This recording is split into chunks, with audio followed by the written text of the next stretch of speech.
మనకు అంత నైపుణ్యత లేదు ఇప్పుడు. అయినా దేవుని కార్యక్రమాలు, దేవుని యొక్క సేవ పరిచర్య ముందుకు తీసుకెళ్తానికి కృపిస్తున్నాడు, దేవుడు కరుణిస్తున్నాడు.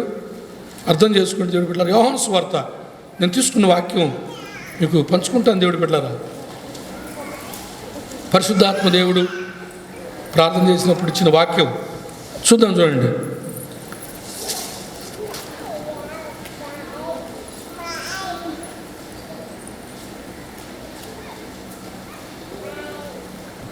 పదకొండవ వచనం చదవరా ఒకరు. 2వ అధ్యాయం యోహాను సువార్త 11వ వచనం.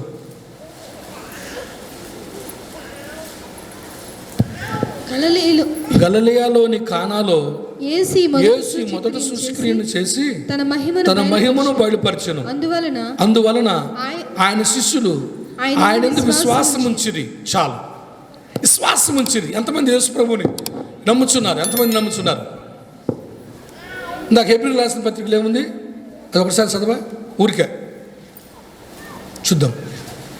విశ్వాసం లేని దుష్ట హృదయం మీలో ఎవరినైనా ఉండునేమోనని సహోదరులారా, దేవుని విడిచిపోనట్టి జీవం గల దేవుని విడిచిపోనట్టి విశ్వాసం లేని దుష్ట హృదయము మీలో ఎవనందైనను ఒకవేళ ఉండునేమోనని జాగ్రత్తగా చూసుకోండి. నేడు మీరు ఆయన శబ్దం వినిన ఎడల కోపం పుట్టించినప్పటి వలె మీ హృదయమును కఠినపరచుకొనుకుడని ఆయన చెప్పెను. గనుక పాపం వల్ల కలుగు భ్రమ చేత మీలో ఎవడును కఠినపరచుకున్నట్లు నేడు అనబడు సమయం ఉండగానే ప్రతి దినమును ఒకరికొకరు బుద్ధి చెప్పుకోండి. ఎలయనగా మొదటనున్న మనకున్న దృఢ విశ్వాసము మొదటి నుండి ఉన్న ఆ విశ్వాసము దృఢ విశ్వాసము అంతవరకు చేపట్టిన ఎడలనే క్రీస్తులో పాలివారమైందుము. అది అంటే ఎప్పుడు నువ్వు విశ్వాసంతో ఉంటుంటేనే క్రీస్తులో పాలివారం అవుతాము, దేవునికి చెందిన వాళ్ళం అవుతాము. విశ్వాసంగానే మనం లేకపోయినప్పుడు దేవుని సంబంధులం కాకుండా ఉంటాము. ఎంతమందికి వాక్యం అర్థమవుతుంది? వెనకున్న వాళ్ళకి అర్థమవుతుందా? వింటున్నారా? వెనకున్న వాళ్ళు, దూరంగా ఉన్న వాళ్ళు అమ్మా, విశ్వాసంలో ఉన్నప్పుడే క్రీస్తులో మనం పాలివారం అవుతాము, దేవుని సంబంధికులం అవుతాం. ఏమంటే చర్చికి వస్తున్నాం కదా, బైబిల్ ఉంది కదా మా దగ్గర, బాప్తీసం తీసుకున్నాం కదా 20 సంవత్సరాల క్రితం, 10 సంవత్సరాల క్రితం, 3 సంవత్సరాల క్రితం, పోయిన వారం కూడా వచ్చాం కదా. మొదట్లోనే వచ్చానండి ఆరాధనకి. ఇప్పుడు బైబిల్ ఉంది నా దగ్గర. ఏమండి, దేవుడు అంటున్నాడు, దేవుని వాక్యం మనకి నేర్పిస్తుంది. ఏమండి, విశ్వాసం గలవారైతేనే. ఎప్పుడు బైబిల్ ఉన్నప్పుడు ఆదివారం మన జ్ఞాపకం, ఆదివారం ఆరాధన దినం వచ్చినప్పుడు మనం ప్రార్థన చేసుకునేటప్పుడైనా దేవుళ్ళో, లేకపోతే అనుదినము అనుక్షణము దేవుళ్ళో ఉండాలి. మనము చెప్పండి, అనుక్షణం ఉండాలండి, అనుదినం ఉండాలండి, అనుదినం ఉండాలి. ఆమేన్. ఏమండి, అనుదినం ఉండాలి, అనుక్షణం ఉండాలి. ఈ కార్యం చూసినప్పుడు వాళ్ళు విశ్వసించారంట. వీళ్ళు బాప్తీసం తీసుకున్నారు, శిష్యులు పిలుపుని బట్టి సేవకులుగా ప్రభువుని వెంబడిస్తున్నారు, సంఘంలో దేవుణ్ణి ఆరాధిస్తున్నారు, సేవలు చేస్తున్నారు, పరిచర్యలు కూడా చేస్తున్నారు. అయితే నీరు ద్రాక్షరసం చేసినప్పుడు ముంచుకొచ్చిన నీళ్లు ముంచుకురండి, ఆ బాణాల్లో పోయండి, అవి ముంచుకొని ఇందు ప్రధానికి ఇవ్వండి అన్నప్పుడు ఆయన రుచి చూసి, అబ్బా ఎంత మంచి ద్రాక్షరసము, యేసు ప్రభువు దేవుని కుమారుడు అని అన్నాడు. చాలాసార్లు నువ్వు నేను నమ్ముతూనే ఉంటాను దేవుడు బిడ్డలారా. కానీ ఆ నమ్మకం అనేది మన జీవితాన్ని పూర్తి స్థాయిలో దైవికమైనదిగా, దేవునికి ఇష్టమైనదిగా ఉంటుందా లేదా అనే పరిస్థితులు మనకు అవసరం. మా చాలా నా నమ్మకం అంటారు. ఆ నమ్మకము దైవికమైనది, దేవునికి ఇష్టంగా ఉండే ఆ మేరలో ఉన్నామా? మేర మేళం. రోమిలకు రాసిన పత్రిక 12వ అధ్యాయము 3వ వచనం చూడండి. ఒకటి అనుగ్రహించిన విశ్వాస మేళను బట్టి చూడండి. దేవుడు ఒకటి అనుగ్రహించిన విశ్వాస మేళను బట్టి చూడండి. అంతా ఎంచుకోవడానికంటే ఎక్కువగా ఎంచుకోక దేవుడు ఇచ్చిన విశ్వాస పరిమాణం ప్రకారము తాను స్వస్థ బుద్ధి గలవాడగొట్టుకై తగిన రీతిగా తన్ను ఎంచుకునే వాళ్ళని నాకు అనుగ్రహించబడిన కృపను బట్టి మీలో ప్రతి వారితో చెప్పుచున్నాను. చాలు. ఏమండి, అర్థమైందా? విశ్వాస పరిమాణమును బట్టి దేవుడు ఒకరిని అనుగ్రహించిన విశ్వాస పరిమాణమును బట్టి. అంటే ఇప్పుడు నీకు విశ్వాసం ఉందండి అమ్మా, నీకు విశ్వాసం ఉంది. ఆ విశ్వాసము దైవికమైనదా కాదా అనే పరిశీలనతో మనం ఉండాలండి. ఏమండి, దైవికమైనది కాకపోయినా నేను విశ్వాసంగా ఉన్నాను మరేది నాకు, అది ఇక్కడ విషయం.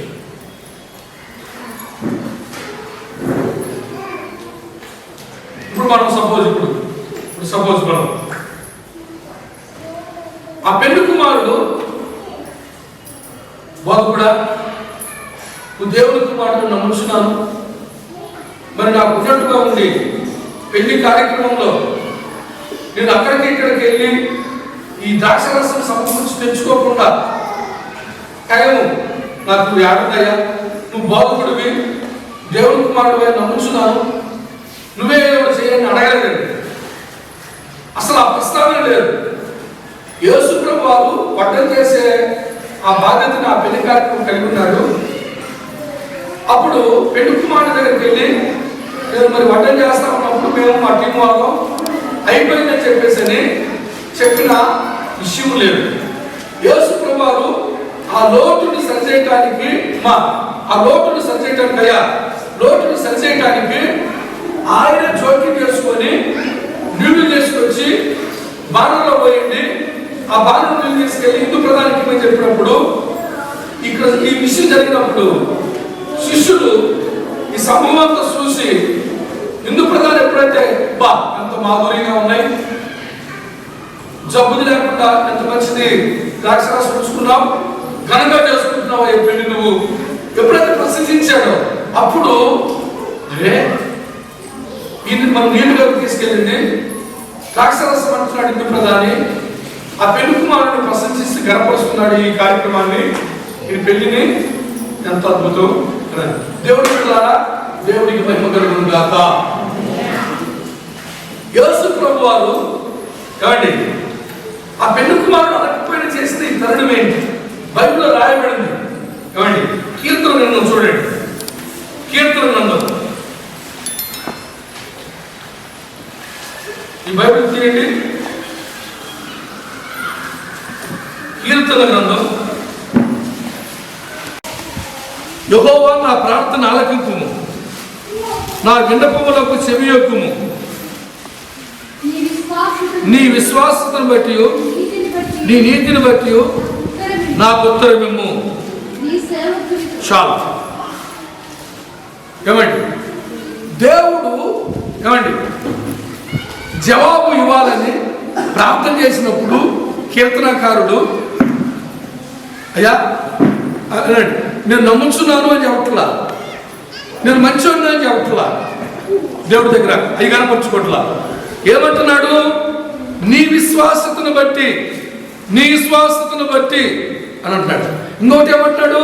నీ నీతిని బట్టి అని అంటున్నాడు. ఇదేంటండి, మనం నీతిగా లేకపోయినా, మనం విశ్వాసంలో ఉండకపోయినా, మనం ప్రార్థన చేసినప్పుడు దేవుడు ఆ ప్రార్థన ఆలకించి దానికి కార్యం చేస్తాడా, జవాబులు ఇస్తాడా? ఏమండి ప్రియమైన దేవుని బిడ్డలారా, మనం ఎలా ఉన్నామో దేవుడు మనల్ని తెలుసుకుని ఉన్నాడు అని తెలుసు. మనం ఎంత ఏమండి స్త్రీలు కాకుండా ఉన్నామో దేవుడికి తెలుసు అండి. దాన్ని బట్టి దేవుడు ఏం చేస్తాడో తెలుసా? మన విశ్వాసాన్ని కూడా కడుపుకుంటాడండి దేవుడే. ఎంతమంది నమ్ముతారు? మన విశ్వాసాన్ని కూడా మనల్ని కాపాడుతాడు దేవుడు. రక్షకుడు అంటే కాపాడువాడు, రక్షణ అంటే కాపుదల.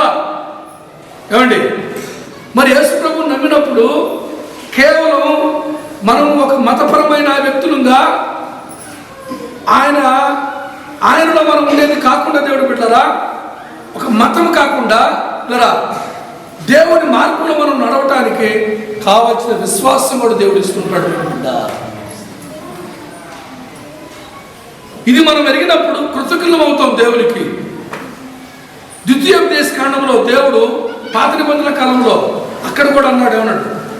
మీ నీతిని బట్టి కాదు, మీ హృదయ యథార్థతను బట్టి కాదు, కానీ నా సేవకుడైన అబ్రహామును బట్టి, నా నామమును బట్టి పాడు తీర్పు నుంచి దేశంలోకి మిమ్మల్ని నేను తీసుకొచ్చినాను. ఐగుప్తు శర నుంచి నా దక్షిణాస్త బలం చూపించి అద్భుత ఆశ్చర్య సూచక్రియలు చేసి ఫరో సైన్యమును అనిసి నేను ఈ స్థలంలోకి మిమ్మల్ని తీసుకుని వచ్చినాను అన్నాడు దేవుడు. దేవుడికి మహిమ కలుగును గాక.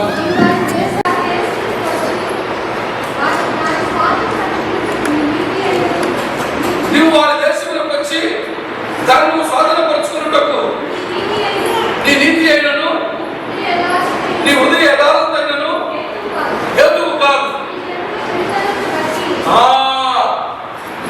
ఇక్కడ 9 జాతుల వాళ్ళు ఉన్నారే, ఈ కానాను ప్రాంతంలో 9 జాతుల వాళ్ళు ఉన్నారే, 9 జాతుల వాళ్ళు. నీ పితరులైన అబ్రహాము, ఇస్సాకు, యాకోబులతో ప్రమాణము చేసిన మాటను స్థాపించుటకై యెహోవా నీ పితరులైన అబ్రహాము, ఇస్సాకు, యాకోబులకు ప్రమాణము చేసి మాటను స్థాపించుటకై ప్రమాణము చేసిన మాటను స్థాపించుటకై నీ దేవుడైన యెహోవా వారిని ఎదుటి నుండి వెళ్ళగొట్టుచున్నాడు. వారిని ఎదుటి నుండి వెళ్ళగొట్టుతున్నాడు. చూసారా ఏమండి?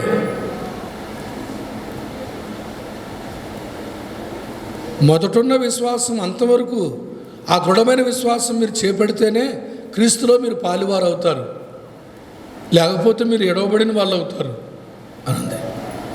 ఏమండి, కొంతమంది ఏమనుకుంటారంటే చర్చికి వచ్చేవాళ్ళు కొన్ని పాపాలు చేసేవాళ్ళు కూడా చర్చికి వస్తున్నారు, వాళ్ళు సాక్ష్యాలు చెబుతున్నారు, అమ్మా అయ్యా చెబుతున్నారు.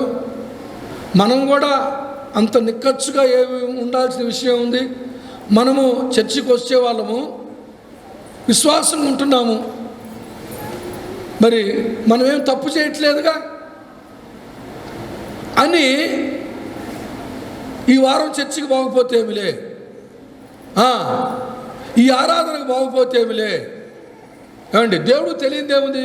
ఈ కరోనా పరిస్థితుల్లో దశంభాగం తీగపోతే ఏమిలే, దేవుని కానుక ఈగపోతే ఏమిలే.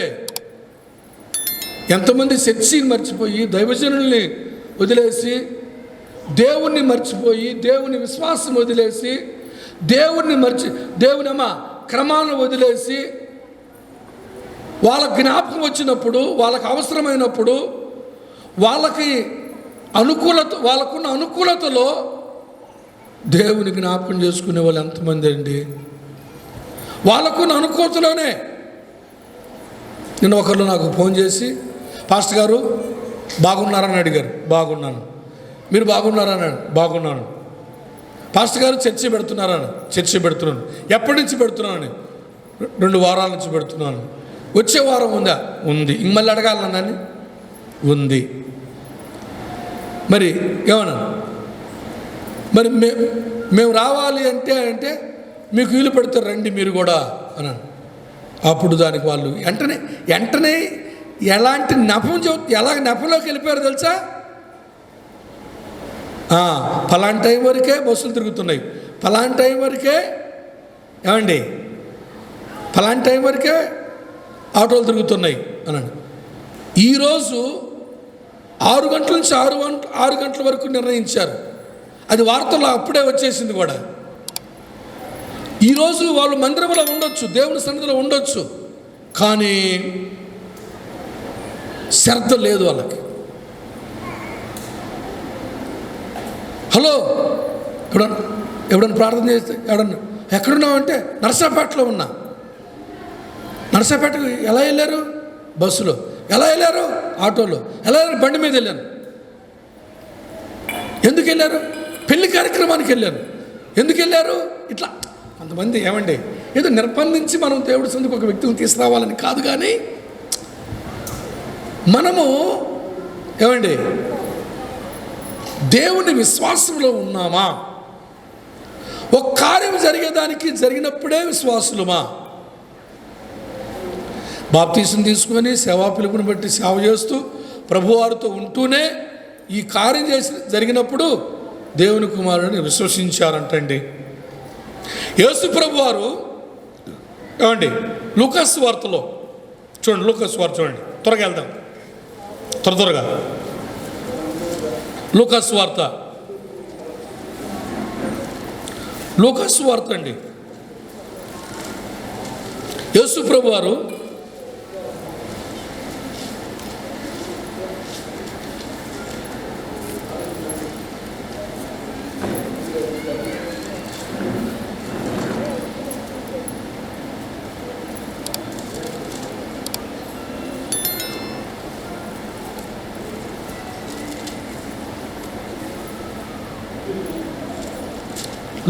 నాలుగవ అధ్యాయం 23వ వచనం, ఆయన వారిని చూసి వైద్యుడా నీవే స్వస్థపరుచుకొనుము అను సామెత చెప్పి కపెర్నహూములో ఏ కార్యములు నువ్వు చేస్తువని మేము వింటిమో ఆ కార్యములు ఈ నీ స్వదేశమందును చేయమని మీరు నాతో నిశ్చయముగా చెప్పుదురనెను.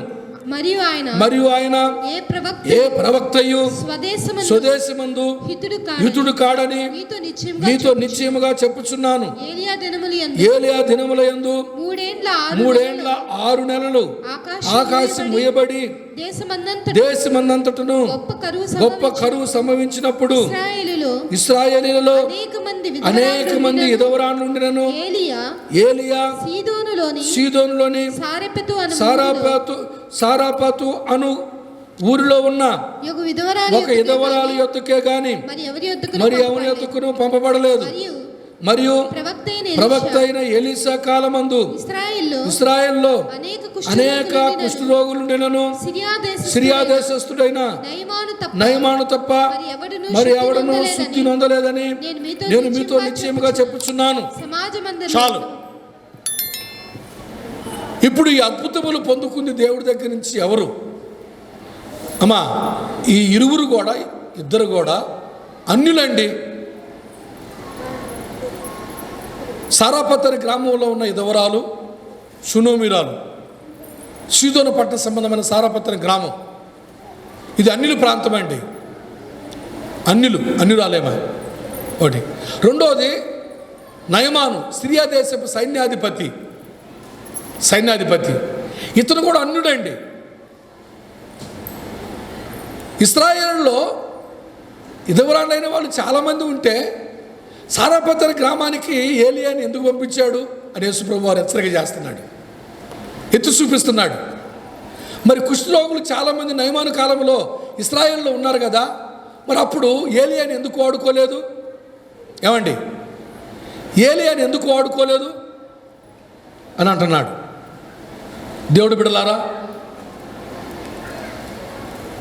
మరి ఇప్పుడు నన్ను మీరు కార్యాలు చేయమని అంటారు కదా, మీరు కార్యాలు చేయాలంటే నమ్మాలి. కార్యమైతే చేయమంటున్నారు కానీ మరి నమ్మకము కావాలి. ఏమండి, వింటున్నారా? దేవుడు స్తోత్రం చెప్పండి. విశ్వసించాలి అని అంటే ఈ కరోనా టైంలో నమ్మాలన్నా వద్దా దేవుణ్ణి? దేవుడు ఉన్నాడా లేడా? ఇందాక కూడా మీకు ఇంతకుముందు కూడా చెప్పాను, దైవజనులారా ఈ కరోనా ఆపండి, చర్చికి వెళ్ళే భక్తులారా ఈ కరోనా ఆపేయండి మీరు అని మూఢంగా ఎవరన్నా మాట్లాడితే అతిశయోక్తి అది. ఏమనిపిస్తుంది?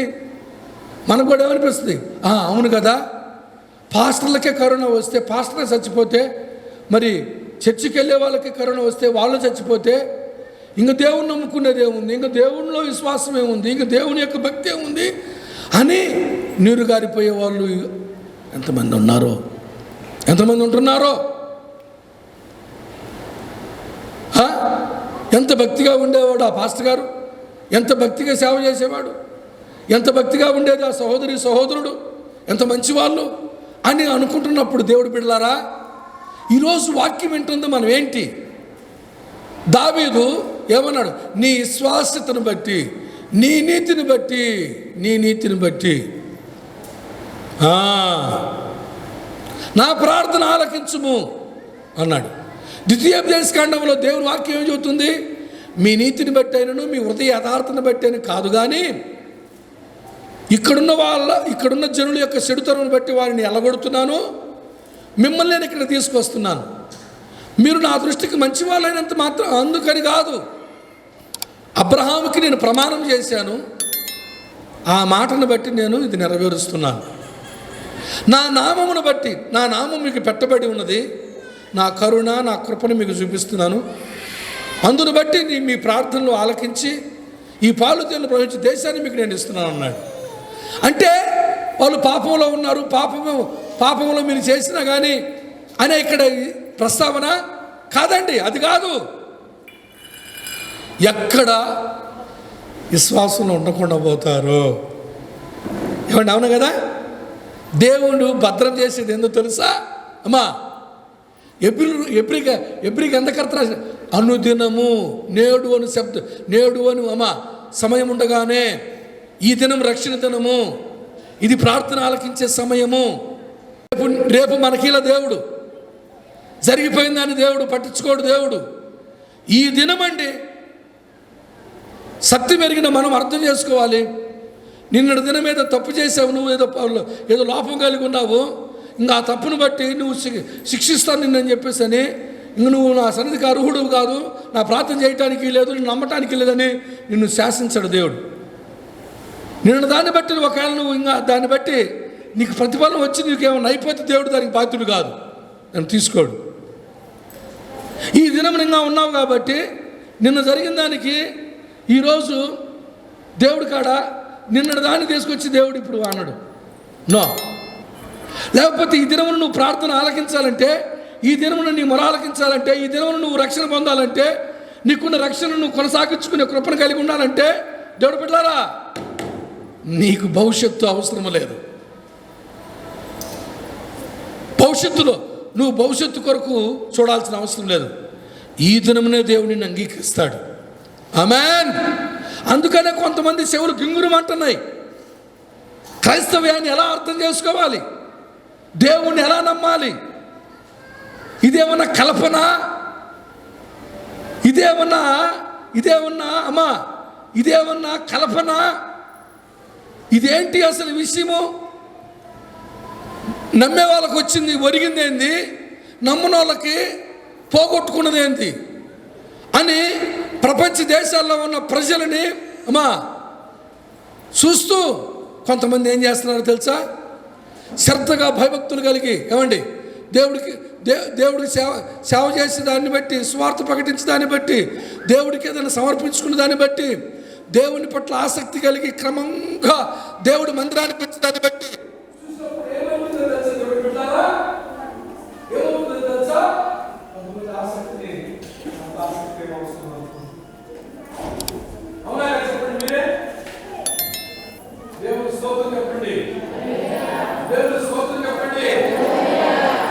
దేవుని స్తోత్రం చెప్పండి. అందరూ ప్రభువుకి స్తోత్రం చెప్పండి. యేసయ్యకి స్తోత్రం చెప్పండి. లేదు దేవుడు బిడ్డ, లేదమ్మా, లేదయ్యా అమ్మా. ఈ ఆత్మీయ జీవితం అనేది వ్యక్తిగతం అండి. పరలోకంలో మనం ఎలా ఉంటాం చెప్పండి? నువ్వు నేను ఒకరోజు ఎలా ఉండబోతున్నాం చెప్పండి? 5వ అధ్యాయం 2 కొరింథీయులకు రాసిన పత్రిక. భూమి మీద ఈ గుడారము శిథిలమైపోయినా చేతి పని కాకుండా, త్వరగా తీసి చదవరా. భూమి మీద మన గుడారమైన ఈ నివాసము శిథిలమైపోయినను చేతి పని కాక అయ్యా, చేతి పని కాకుండా దేవుని చేత కట్టబడింది నిత్యమైనదినైనా పరలోకమందు మనకున్నదని ఎరుగుదు. నివాసం పరలోకమందు మనకున్నదని ఎరుగుదు. ఇది మన నిరీక్షణ, ఇది మన గురి. ఇక్కడ ఆపి ఎబ్రిల్ రాసిన పత్రిక 3వ అధ్యాయం 1వ వచనం చదవరా. తీసుకున్న వాళ్ళు మీరు కూడా చదవండి. ఇందువలన పరలోక సంబంధమైన పిలుపులో పాలు పొందిన పరిశుద్ధ సహోదరులారా. ఏ పిలుపులో మనం పాలు పొందాము? పరలోక సంబంధమైన పిలుపులో పాలు పొందిన పరిశుద్ధ సహోదరులారా, మనం ఒప్పుకున్న విశ్వాసానికి అపోస్తలుడును ప్రధాన యాజకుడైన ఎవరి మీద లక్ష్యం ఉంచుకోవాలి చెప్పండి? ఆ భక్తుడు, ఈ భక్తుడు, ఆ భక్తురాలు, ఈ భక్తురాలు, ఆ సంఘము, ఈ సంఘము అని చెప్పట్ల బైబిల్. ఎవరి మీద లక్ష్యం ఉంచుకోవాలి? మనం యేసు మీద లక్ష్యం ఉంచుకోవాలి. మనకు విశ్వాసం ఇస్తుంది ఎవరు? మన విశ్వాసం ఎవరిలో ఉంది? యేసయ్యలో ఉంది. యేసయ్యలో ఉంది. యేసు మీద లక్ష్యం ఉంచుకోండి. ఇప్పుడు కొరింథీయులకు రాసిన పత్రిక తీయండి. ఎక్కడ ఆపావు? అక్కడ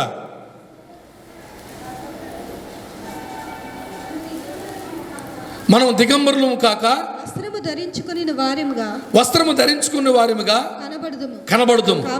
కాబట్టి పరలోకము నుండి వచ్చు మన నివాసము దీనిపైన ధరించుకున్న ఏమండి, భూలోక సంబంధమైన ఈ దేహం పైన పరలోక సంబంధమైన మహిమ శరీరము ఏమండి అపేక్షించు దీనిలో మూలుగు ధరించుకున్న అపేక్షించు దీనిలో మూలుగుచున్నాం. ఈ గుడారంలో ఉన్న మనం భారము మోసుకొని భారం మోసుకొని మూలుగుచున్నాం. ఇది తీసివేయవలన కాదు కానీ అంటే చూడండి అమ్మా, ఇది తీసేయాలంటే ఇంకెందుకులే ఈ జీవితం అట్లయితే పరలోకంలో ఉండేదే ప్రధానమైంది కదా, దానికి ప్రాధాన్యత ఇవ్వాలి కదా. మరి ఇంక ఈ లోకంలో జీవితం వద్దులే అని కాదు కానీ, దీన్ని కొట్టేయటం కాదు కానీ, మర్త్యమైనది దీన్ని నిర్లక్ష్య పెట్టుకోవటం కాదు కానీ, మర్త్యమైనది జీవము చేత మింగివేయబడినట్లును మర్త్యమైనది జీవము చేత మింగివేయబడినట్లు ఆ నివాసమును దీనిపైన ధరించుకొని కోరుచున్నాం. దీని నిమిత్తము మన సిద్ధపరచువాడు దేవుడే. దేవుడు స్తోత్రం చెప్పండి. నీ విశ్వాసతను బట్టి, నీ నీతిని బట్టి నా ప్రార్థన ఆలకించయ్యా. నేను ఇక్కడేమి లేనయ్యా, ఒకవేళ ఇప్పుడు నేను ఉన్నానంటే యేసయ్యా నీ వల్లేనయ్యా. ఒక విశ్వాసిగా ఉన్నానంటే, దేవుడి బిడ్డగా ఉన్నానంటే, ఈరోజు మందిరంలో ఉన్నానంటే, నేనేమైనా సేవ చేయగలుగుతున్నానంటే, ఈరోజు నా కుటుంబం రక్షించబడిందంటే, నా కుటుంబీకులందరూ ఏదైనా వాయిద్యాలు వాయించే వాళ్ళుగా ఉన్నారంటే, స్వార్థ ప్రకటించే వాళ్ళుగా ఉన్నారంటే, ఏదైనా దేవుని సేవ కొరకు మందిరం కొరకు ఏమైనా చేయగలుగుతున్నామంటే, లేకపోతే ఒక పెద్ద ఉద్యోగమో వ్యాపారమో, లేకపోతే ఈ మంచి ఆరోగ్యము, మంచి మరి పెళ్లి, విశ్వాసికి వివాహమై మంచి కార్యక్రమం జరిగిందంటే, కుటుంబం కట్టబడిందంటే, అయ్యా నీ వలనే యేసయ్యా. నీ రాజ్యమును గురించిన సంకల్పములో నేను పిలువబడ్డాను కాబట్టి, ఏర్పరచబడ్డాను కాబట్టి, నా విశ్వాసం తప్పిపోకుండా నా ఆత్మీయ జీవితాన్ని నీవే నిత్యము కృప చూపిస్తూ కట్టుతూ ఉన్నావు. బైబిల్ గ్రంథంలో రాయబడింది, సమస్తము నిర్మించువాడు అని రాయబడింది. ఆమేన్. దేవునికి స్తోత్రం కలుగును గాక. అందుకే ఏమండి, మన ప్రార్థన, మన విశ్వాసము, మన భక్తి మనల్ని దేవుళ్ళో ఉంచలేదండి. యేసుక్రీస్తు నందు దేవుడు అనుగ్రహించే కృప మనల్ని దేవుని మందిరములో ఉంచిందండి. దేవుని సేవకునిగా నన్ను ఉంచిందండి. నన్ను ఈ స్థితిలో ఉంచింది దేవుని కృప అండి. నిన్ను ఈ స్థితిలో ఉంచింది, నీ కుటుంబాన్ని ఈ స్థితిలో ఉంచింది, నా కుటుంబాన్ని ఈ స్థితిలో ఉంచింది, మనల్ని ఈ స్థితిలో ఉంచింది కేవలం దేవుని కృప అండి. ఎంతమంది నమ్ముతారు? అందుకే ఆయన హెచ్చవలెను, మనం తగ్గవలెను. ఏదో ఒక కార్యం ఇక్కడికి వస్తే జరుగుద్దని, ఏదో పాస్టర్ గారు ప్రార్థన చేస్తే జరుగుద్దని, ఏదో మందిరానికి వస్తే ఏదో అవుతుందని కేవలం స్వార్థంగా మనం ఇక్కడ రావట్లేదు. లేదు కాదు. మనం పరలోక సంబంధమైన పిలుపును కలిగి ఇక్కడికి వస్తున్నాం. నమ్ముతున్నారా? ఎంతమంది నమ్ముతున్నారా? ఎస్.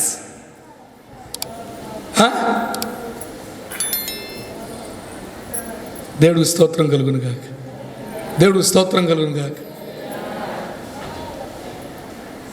దేవుడికి స్తోత్రం కలుగును గాక. ప్రభుకు స్తోత్రం చెబుతామండి. ప్రియ దేవుని బిడ్డలారా, ప్రతి దినము కూడా, ప్రతి సమయము కూడా విశ్వాసపరులముగా మనల్ని మనం చూసుకోవటానికి వస్తున్నాం. మనం అమూల్యమైన విశ్వాసాన్ని క్రీస్తులో పొందిన మనం దేవునికి చెందిన వారిపై, దేవునితో సమాధానపరచబడిన వారిపై దేవుని యొక్క సహవాసానికి వస్తున్నాం. మనం నమ్ముతున్నారా మీరు? ఇక్కడికి వస్తే ఏదో జరుగుద్ది, ఏదో అవుతుంది, ఈ ఆదివారం రావాలి అమ్మా, ఒక లేకపోతే పోగొట్టుకున్నాను.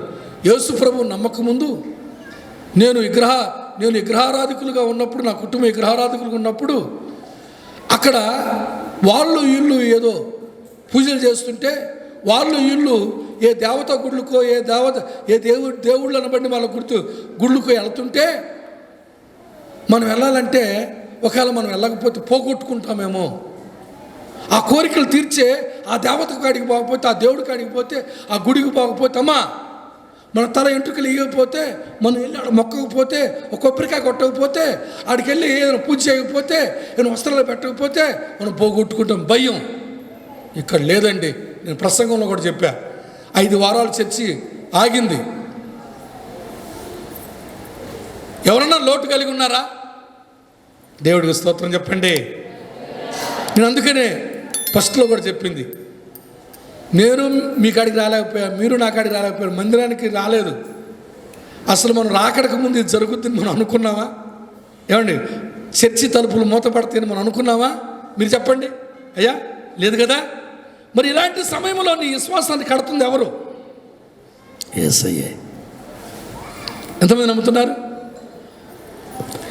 ఒక తండ్రి తల్లి తను కన్న బిడ్డల్ని చేసి వాళ్ళ భవిష్యత్తు ఏర్పడిన తర్వాత, రెక్కలు వచ్చింది పక్షి రావు, నువ్వు ఇంకెళ్ళరా, ఇదిగో అమ్మాయి నీ భర్త, అబ్బాయి నీ భార్య, ఇదిగో ఇంక మీ బతుకులు మీరు బతకాలి, ఇంక మాతో మీకు సంబంధం లేదు, మా పని లేదు, ఇంక మీకు మేము చేయాల్సింది చేసాం, మా బాధ్యతలు ఇంతవరకే, ఇంక మీరు మమ్మల్ని ఏమనుకోకండి. ఎవరైనా అంతే, ఏ కుటుంబంలో జరిగేది ఇంతే.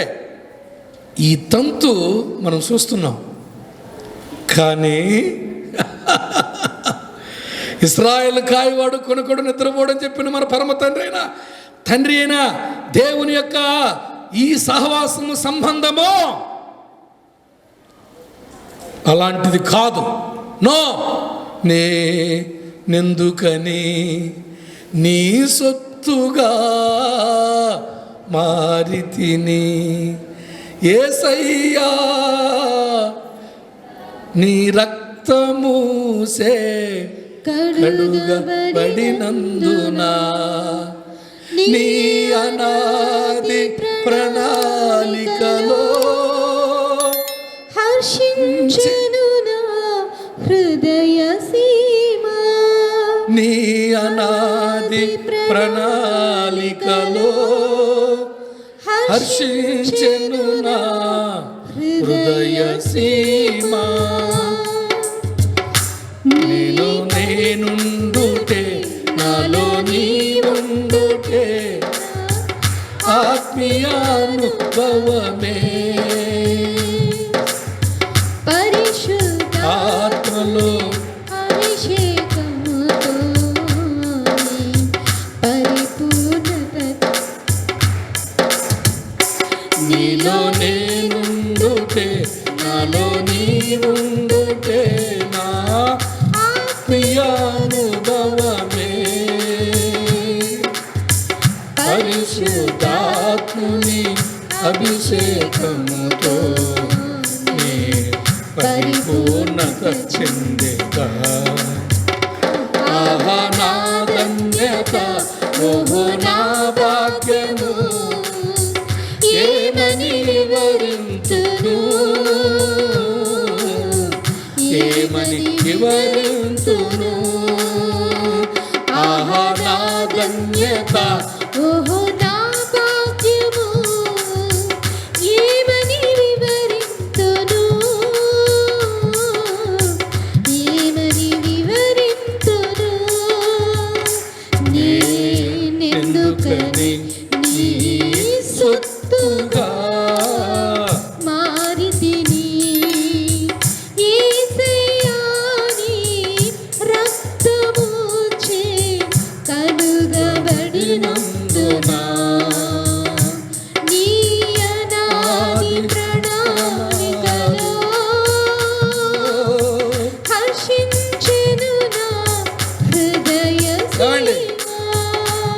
చెప్పండి.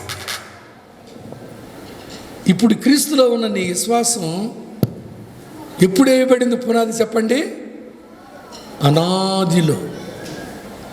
ఈరోజు నువ్వు క్రీస్తులో జీవించే ఈ ఆధ్యాత్మికమైన ఆత్మీయమైన జీవితం పిల్లరా, ఈ పవిత్రమైన పరిశుద్ధమైన జీవితం ప్రపంచంలో ఎక్కడ ఉండదండి. ఈ సాక్ష్యం క్రైస్తవుడికి సాక్ష్యం ఉంటుంది. అందుకనే దేవుడి బిడ్డ, క్రీస్తు రక్తంతో కడగబడిన మనము క్రీస్తు యేసు సంఘములో ఉంటున్నాము, దేవుడి బిడ్డలముగా జీవిస్తున్నాం. ఏదో నువ్వు ప్రార్థన చేస్తున్నావని, ఏదో నువ్వు కానుకలు ఇస్తున్నావని, ఏదో నువ్వు వారం వారం మందిరానికి వస్తున్నావని అది కాదండి. అనాది సంకల్పము. ఎప్పుడు చెప్పండి? చెప్పండి. మన బైబిల్లో చూస్తే యెహోషువ గ్రంథం, నేను ముగిస్తాను, ఇక ముగించుకుందామండి. యెహోషువ గ్రంథం 2వ అధ్యాయం 9వ వచనం చదువుతున్నా చూడండి. యెహోవా ఈ దేశమును మీకు ఇచ్చున్నాడనియు, మీ వల్ల మాకు భయం పుట్టుననియు, మీ భయం వలన ఈ దేశ నివాసులందరికీ ధైర్యం చెడుననియు నేను ఎరుగుదును. మీరు ఐగుప్తు దేశంలో నుండి వచ్చినప్పుడు మీ ఎదుట యెహోవా ఎర్ర సముద్రపు నీరును ఎలాగూ ఆరిపోజేసును, యోర్దాను తీరమునున్న అమోరీయుల 2 రాజులైన సిహోనుకును ఓగునకును మీరేమి చేసితురో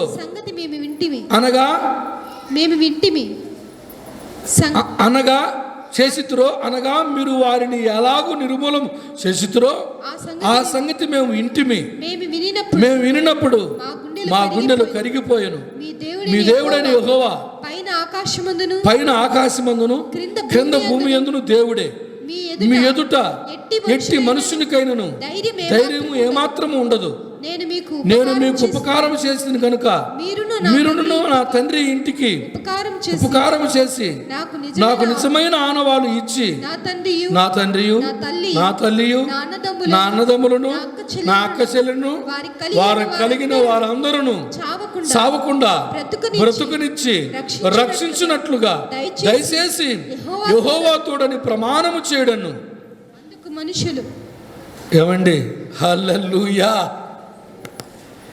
ఇశ్రాయేలీయులు 6 లక్షల మంది కాల్బలము బయలుదేరి యోర్దాను దాకా వచ్చారండి. ఇప్పుడు యోర్దాను దాటినాక ఫస్ట్గా ఎదురవుతుందని తెలుసా? ఎరికో. వీళ్ళు ఎరికోలో ఉండి తలుపులు వేసేసుకున్నారండి. ఇప్పుడు దాన్ని జయిస్తేనే ఆ తర్వాత ముందుకు వెళ్ళగలిగేది. యుద్ధం చేయటానికి మామూలు దేశాల మీదనే వీళ్ళకి వెళ్ళగాల. ఎరికో చుట్టూ బురుసు గోడ ఉందండి. గోడ ఉంది. ఆ గోడ ఎంత అడలుపుంది తెలుసా? 2 లారీలు వెళ్ళగలిగేటట్టుగా హైవే రోడ్డు ఉంటుంది చూడండి. హైవే రోడ్డు 4 లారీలు వెళ్ళగలిగేటట్టుగా హైవే రోడ్డు అంత ఎడలుపు ఉందండి. గోడ ఎడలుపు అంటే ఇంకా వాళ్ళని ఓడించడం ఇంకెవరి వల్ల కాదు.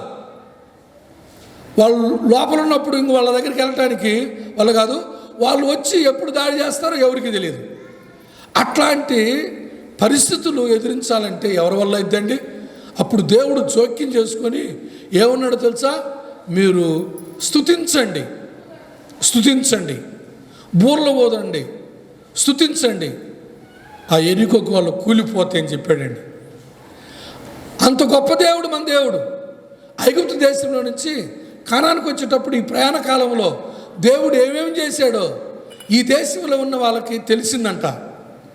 అందుకని వాళ్ళు భయముతోనే అలా చేశారు.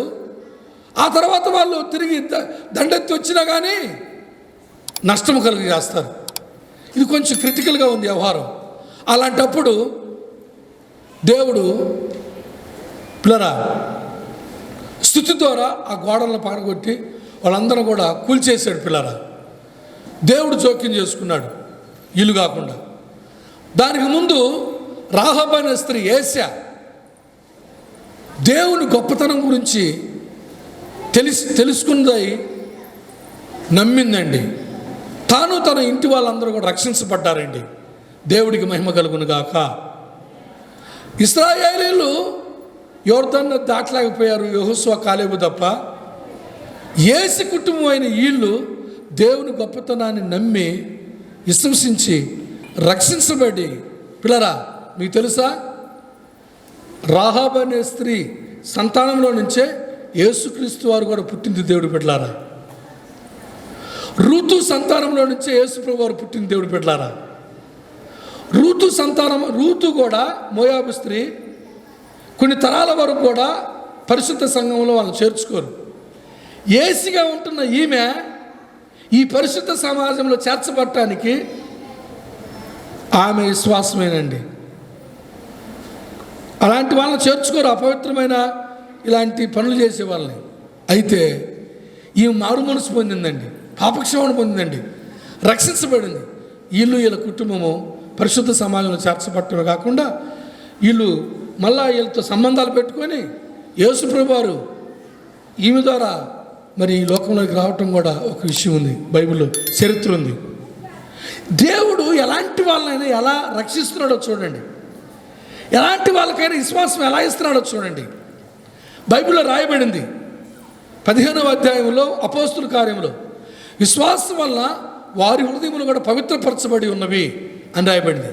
ప్రియ దేవుని బిడ్డ, మనకు మనమే నేను దేవుళ్ళలో బాగానే ఉన్నాను, నేను దేవుళ్ళలో బాగానే ఉంటున్నానని అనుకోకుండా అనుదినము కూడా ఏదో ఒక కార్యం దేవుడు చేశాడు కాబట్టి, అమ్మా ఒక కార్యం దేవుడిలో జరిగింది కాబట్టి దేవుడు నా ప్రార్థనలకి ఇచ్చాడు, దేవుడు నచ్చినవన్నీ దేవుడిలో బాగానే ఉన్నానని అనుకోవటం కాదు. కానీ లేకపోతే నాకు అన్నీ సక్రంగా జరిగినాయి, నాకు అన్నీ సక్రంగానే నాకు ఉన్నాయని అనుకోవటం వల్ల కాదు. కానీ యేసుక్రీస్తుని ఎప్పటికప్పుడే మనం కలిగి ఉండటము ఎంతో ఉత్తమము. ఆమేన్. మరియా ఉత్తమమైన దాన్ని ఎన్నిక చేసుకుంది, ఆమె దగ్గర నుంచి ఎవరూ తీసివేయలేరు. ఉత్తమమైంది ఏం తెలుసా, యేసుక్రీస్తుని విశ్వసించటమే ఎప్పటికప్పుడు. అలాగా నీ ఆత్మీయ జీవితం ఈ ఆధ్యాత్మికమైన విశ్వాస యాత్రలో దేవుడు బిడ్డరా నువ్వు కలిగి ఉంటే నీవు నీ కుటుంబం సంఘంలో వర్ధిల్లుతారు దేవుడు బిడ్డరా. అంతకంతకి ఈ కరోనా లాంటి విపత్తులు, ఈ కలవరాలు, భయాలు, ఈ బాధాకరమైన పరిస్థితులు ఎన్ని వచ్చినా నువ్వు ఆయన గణపరిచేదానివి కాబట్టి, నువ్వు ఆయన నమ్మిన దానివి కాబట్టి, నమ్మినవాడివి కాబట్టి నిన్ను కూడా ఆయన గణపరుస్తాడు. నీ నమ్మకాన్ని తగ్గట్టుగా, ఆ విశ్వాస పరిమాణానికి తగ్గట్టుగా నిన్ను కాపాడి రక్షిస్తాడు. ఏదో పాస్టరు, విశ్వాసి, చర్చి వాళ్ళు, చర్చికి వెళ్ళే వాళ్ళు, బైబిల్ ఉంది ఇలాంటి వాటితోటి మీరు బేసరత్తుగా సరిపోల్చుకు కాకండి. ఆ బ్రదరు, ఆ సిస్టరు అమ్మా చాలా భక్తులు కాదు. పోయిన ఆదివారం నీ భక్తి నీకు ధైర్యం పుట్టించదా, నీ యథార్థ ప్రవర్తన నీ నిరీక్షణకు ఆధారం కాదా అనే వాక్యాన్ని ఏ గ్రంథంలో తీసుకుని మనం ధ్యానం చేసాం. ఈ ఆదివారం ధ్యానించిన వాక్యం ఏంటంటే, ప్రియులరా, అనుదినము అనుక్షణము నువ్వు విశ్వాసములో ఉన్నప్పుడు, యేసులో ఉండి దేవుని సంబంధములో, దేవుని సహవాసంలో దేవుని బిడ్డగా ఆయన వల్ల నువ్వు నడిపించబడతావు. ఆమేన్. ఆయన నువ్వు ఆరాధిస్తే, ఆయన నువ్వు గణపరుస్తుంటే, ఆయన నమ్మిన బిడ్డగా ఉంటే ఆ విశ్వాసం మేరకు తగినట్లుగా నిన్ను ఆయన నడిపిస్తుంటాడు.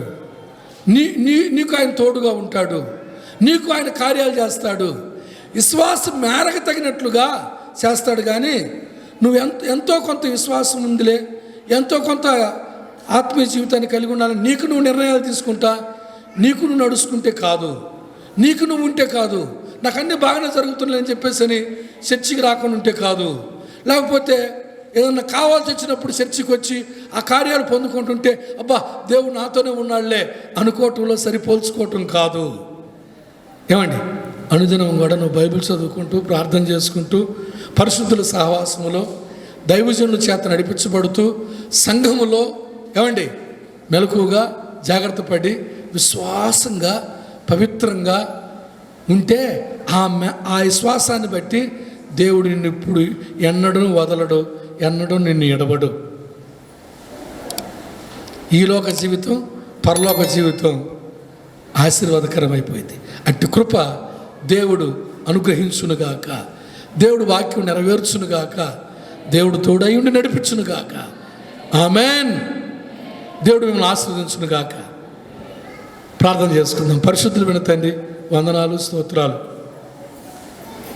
మూడోసారి కరోనా వస్తుందని వింటున్న ఈ దినాలలో మీ సన్నిధిలో ఆరాధించుకోగలిగే భాగ్యాన్ని మాకు ఇచ్చావు నాయన. చక్కని వాక్యం ఇచ్చి మాకు ఊరట కలిగించావయ్యా. ఎంతో ఉజ్జీవింపజేసావు, మా విశ్వాసాన్ని బలపరిచావయ్యా. నమ్ముతున్నాం తండ్రి, మీ హస్తాలకు అప్పగించుకుంటున్నాం. ఎవరన్నా ఆరాధనకి రాకపోతే నాయన మీ కృపనిచ్చి మీ విశ్వాసాన్ని కట్టి అనుదిన వాక్యము, అనుదిన ప్రార్థన, పరిశుద్ధుల సావాసము, సంఘములో క్రమములో నడవగలిగే కృపనిచ్చి వచ్చిన వాళ్ళకి రాని వాళ్ళకి కూడా మీ కృపణీయమని, ఎలుసూపులను బట్టి కాకుండా విశ్వాసంతో నడుచుకునేటట్టుగా సహాయం చేయమని, పరలోక సంబంధమైన దర్శనం కలిగి పిలుపును కొనసాగించుకోవడానికి ఏర్పాట్లో మీ సన్నిధిలో జీవించగలిగే భాగ్యంలో మమ్మల్ని ఉంచమని యేసుక్రీస్తు నామమున స్తుతించి ప్రార్థన చేస్తున్నాము తండ్రి. ఆమేన్. మన తండ్రి అయిన దేవుని ప్రేమ, యేసుక్రీస్తు వారి కృప, పరిశుద్ధాత్మ యొక్క అన్యోన్య సహవాసం, సన్నిధి సహవాసం ఇప్పుడు ఎల్లప్పుడూ తోడై నడిపించును గాక. ఆమేన్. ఆమేన్. అందరికీ వందనాలు.